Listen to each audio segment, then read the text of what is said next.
Welcome to the suburbs with Andy and Greg.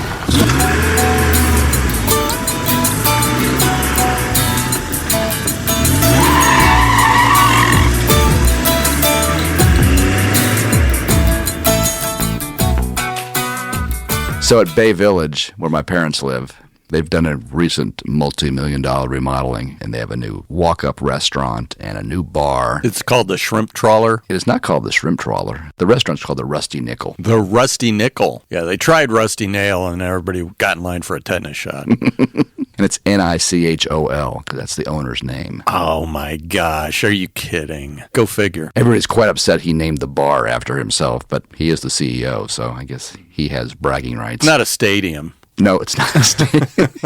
It only cost him $35 for naming rights versus $35 million.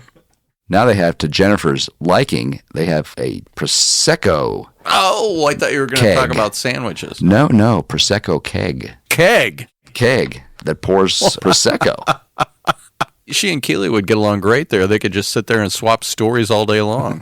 We could pour them into the Rusty Nickel and have a chicken sandwich. Talk about keys and earrings. Chicken sandwich. So she was like, oh my God, I got to get me one of these. Oh, yeah. There you go. So like in a dorm fridge? Yeah. So she was very pleased to see the hot and cold running Prosecco they had. There you go. There's a drink where you mix some other reddish colored liqueur with Prosecco and you get some kind of fancy breakfast drink. Not a Shirley Temple. No. That's what Jimmy Riser drinks. Is it? Yeah. Really? Yeah. And when we go to restaurants, beer, wine, Linda, wine, Jimmy, Shirley Temple, please. How about an iced tea or something? Shirley Temple. Weird. He wants to pretend drink. You know, when I fake smoke, I use those chalk cigarettes. That's like the no alcohol beer. No. That's what my brother-in-law drinks. Why? I mean, it tastes like a hoppy, bad beer. You don't sit there going, yummy. Would you like a second one? No, thank you. No. I'll have a glass of milk. Yeah. I'll have what she's having. Some guy sneaking out the back door. So when I'm on the water, there's this whole set your soul free kind of feeling I have. You know, you got this big sky, you've got the sound of water, which is tranquil, yeah, placid. It's re-energizing, renewing. Kind of like with the ocean waves. They can be the same way. Something happened to him. Are you talking about 10-page letter, Scott? Right. He was a really good sales guy. Then all of a sudden, like the switch flipped and he just became this angry dude. And it was just like 8 hours of anger. And I would come home and I'm like, you are not going to believe what this day was like. Keely was like, move him to the balcony. Yep. You need to move him to the balcony.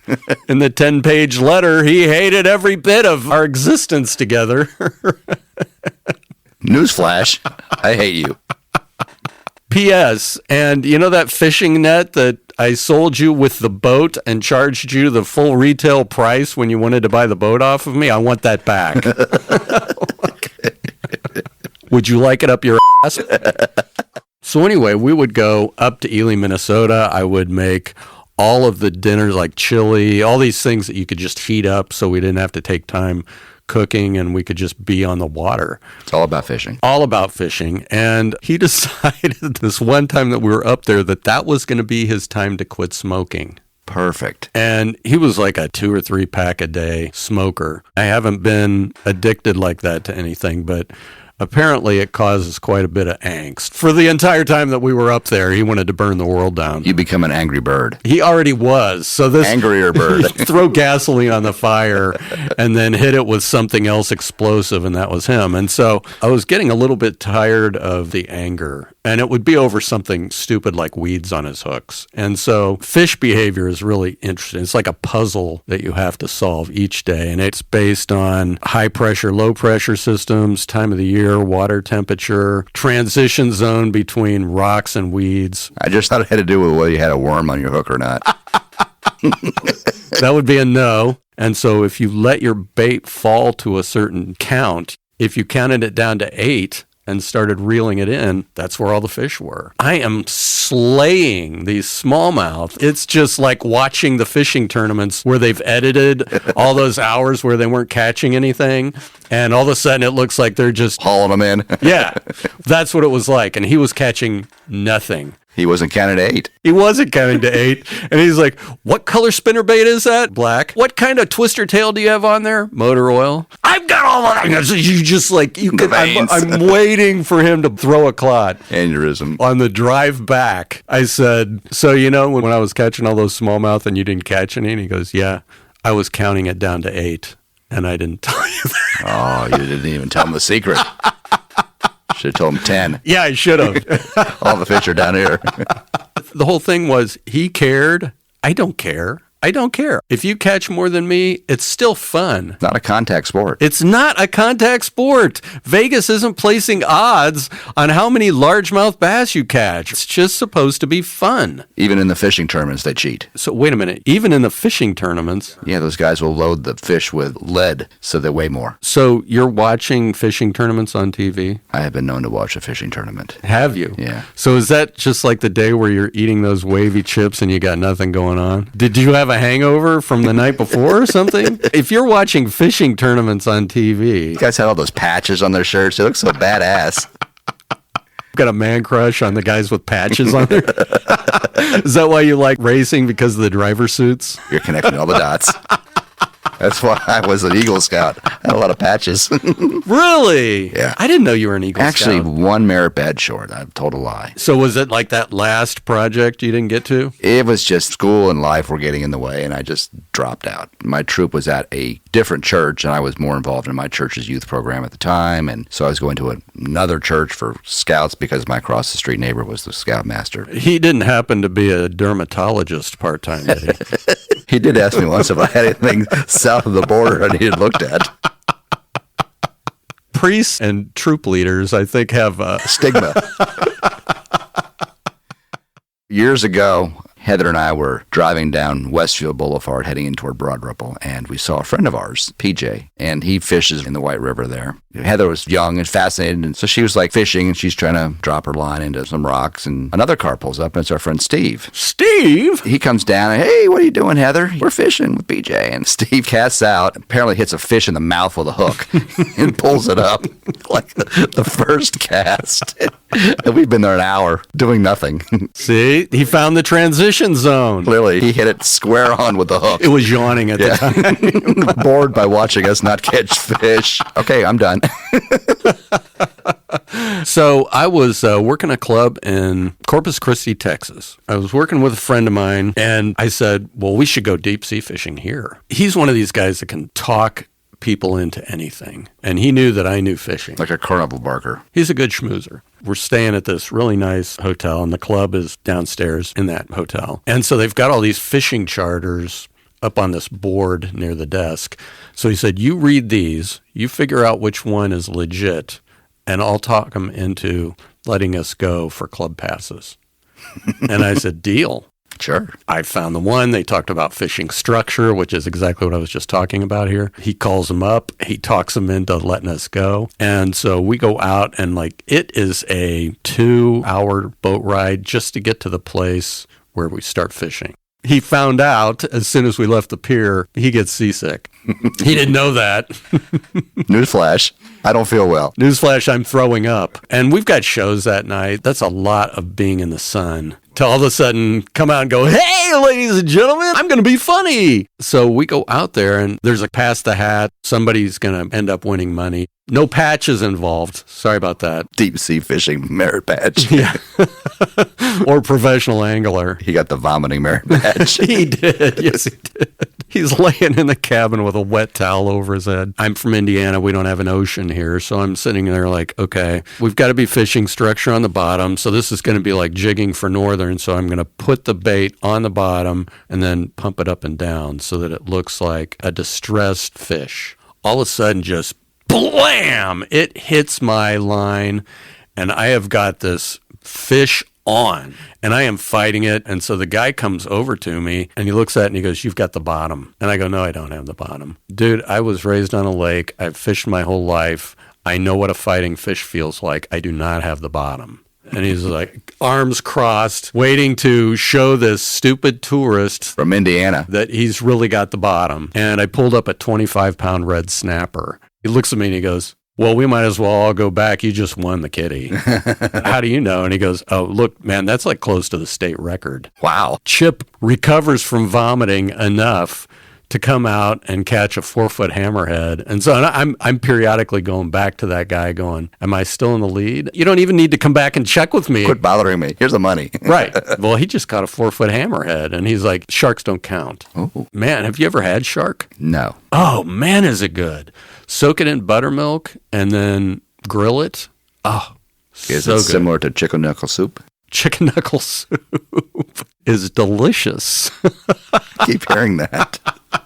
As we get back and we're doing the show, every audience has a different personality. I don't know whether it's the same in music. Oh, yeah. Bands on any different level are going to have the energy of an audience will be different from night to night. I'm doing this show and we're on a journey together. Mm-hmm. I'm loving it. They're loving it. And all of a sudden, this guy in the middle of my set, bounding up on stage. Join the act. He comes right up to me, and all of a sudden it's a duo, and he is swaying like a swing in the wind. And he goes, I got a joke. What's the difference between theory and reality? And I go, well, in theory, I'd be doing this show by myself, but in reality, I've got your drunk ass up here with me. Crowd goes crazy. I mean, he just happened to softball me Here. the best gift in the world. And he looks at me and he goes, no, that's... You're wrong. And he doesn't even have the correction out of his mouth, and the bouncer's up there and gets him.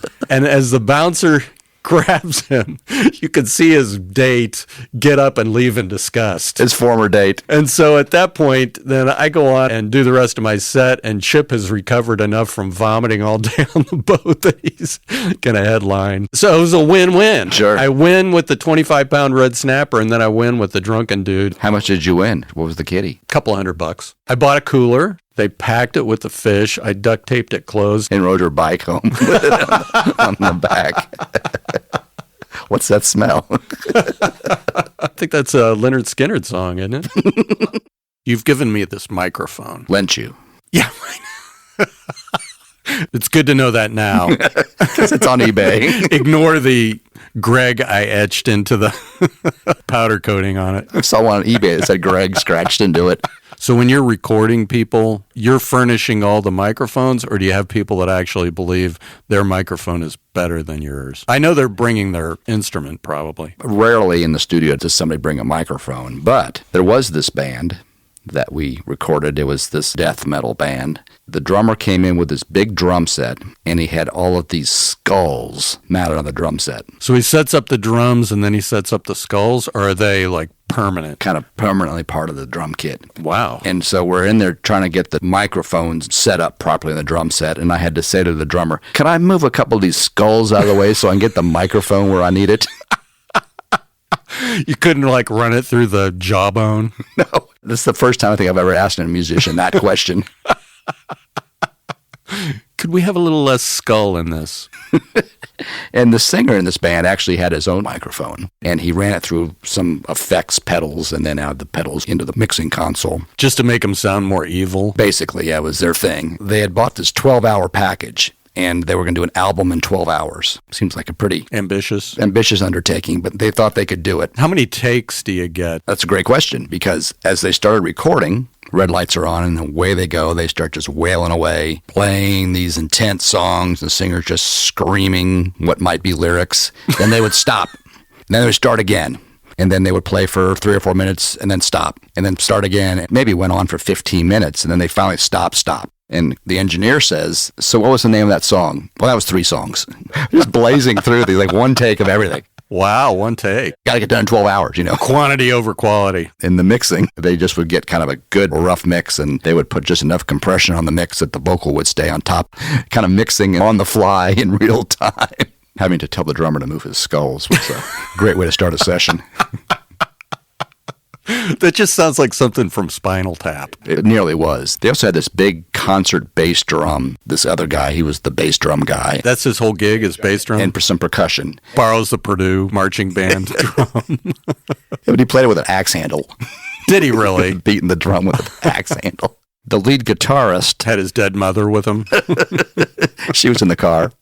Don't mind the flies. Well, anyway, he had this amp, and then he had another amp cabinet that had a light in the back of it, and when he'd step on a pedal and it would like have this cutout of like the middle finger, it would like backlit this fake speaker cabinet, flipping you off when he was playing. In the recording studio. That just like give them the juice to put it up to 11? They were a caricature of themselves, basically. Uh-huh. But taking it very seriously. I guess. I mean, you rip off 3 songs in 15 minutes. Well, rip off isn't the right word, probably. Pound out. Yeah, there you go. So they got their album done in 12 hours. They did. Okay, so let me ask you then. Was quality sacrificed to get it done in 12 hours? It all sounded the same, really. So once you get one song sounding good, they're all going to sound good. To them. Nice caveat. So you've got your listening room and new music comes out and you're listening. Do you ever not make it through a CD because all the songs sound the same? Nowadays, with the short amount of attention spans we have, we get more into individual tracks or playing a favorite song. Usually you listen to stuff that you're familiar with. You're used to what it sounds like and enjoy how it sounds. I'm sort of my own worst enemy when I'm listening to music because in my brain You're mixing? Thinking about or picking apart or wondering about how they did this or that. Or I do that when I watch movies. My engineer, producer brain is always thinking about how it came together instead of just enjoying it. Mm-hmm. Same thing with watching movies, trying to find mistakes or continuity errors or just little things that like, you know, from a video editor's perspective that you're trying to eliminate stuff like that. And Jennifer's like, you're always ruining movies because I'm always pointing out the inconsistencies. So you're not just staying within your mind, you're critiquing for Jennifer's. I'll say, roll that back, watch, and they'll like, the jacket's on, and it's off, and it's back on again. Oh, yeah. Stuff like that, little continuity things that people are paid to keep track of that stuff. That's kind of their job. Right. Keeping take sheets and knowing how people look or how they're dressed. Somebody was eating a sandwich during that. In the editing bay, they're saying, no one's ever going to notice. Yeah. You know? Yeah. You know, when we watch movies, as soon as the movie starts, Jennifer's up and out of the room. Really? She doesn't make it past the first lion roar, and she's gone. Really? Where are you going? I'll be right back. We just started the movie. So then you're hitting pause? And she comes back. She goes, I know. It's 22 years. As soon as you hit play, that button's attached to her. Gone. Is she getting popcorn or something? Sometimes, or who knows. It's a natural reaction to leap out of the bed. As soon as she hit play, MGM Lion is boom. Right. Off to get a Mike and Ike's. Yeah. Or an orange milkshake. The movie we started, and Jennifer refuses to finish. So you got to wait till she goes out and walks Gabe, and then you watch like 15 minutes of it? It was the Barbie movie. Oh, okay. So $1.4 billion worldwide box office on this thing. I mean, it's set every record imaginable. Which is kind of weird. Even created a worldwide shortage of that PMS color paint. The pink? Mm-hmm. Okay. They had to go to the manufacturer in China and make them... Add more lead to that. Fire up the paint machine because they'd found all that colored paint in the world and needed more to make the sets. Crazy. You know, we got about 30, 40 minutes into it, and she's like, okay, I can't stand this anymore. Ever. She put the ever in. She threw down the gauntlet with Barbie. Did she play with Barbies? She did, yeah. Heather did. Yeah, Heather was a big Barbie person. My kids would, like, cut Barbie's hair, and then they're like... Butch Barbie. Yeah, I guess. Skipper's really her special friend. I don't know. Over the years, since I started in the business in 1981, there's countless stories that I remember and countless stories that I've forgotten. Some stick in your mind, and one of them was I remember a client was at the lodge, and he was doing a mastering session with one of the engineers, and my office at the time was right next to the mastering room, so I kind of would pop my head in and just visit with the clients and stuff. You were the master of the domain. All these hip-hop clients that we had all thought that they were all Jay-Z or better. What's the percentage of possibility there? 0.001. Okay. Very low. So Corey's working on this tune, and it's dreadful. How do you really feel? Well, the guy says to Corey, hey, man, what do you think? And Corey says, well, you know, for a demo, it's pretty good. A demo? This ain't no demo. This is radio ready, man. pushing back to Corey. He's like, oh, now what do I say? Right. It's his best way he can say, this sounds terrible. For a demo, it's pretty good. Your parents must be proud. My parents should be proud of this #1 single. Ain't no demo. Hi, this is Andy. If you enjoyed listening to our podcast, please be sure to subscribe and share. Remember, laughter is contagious. Help us spread it by telling a friend.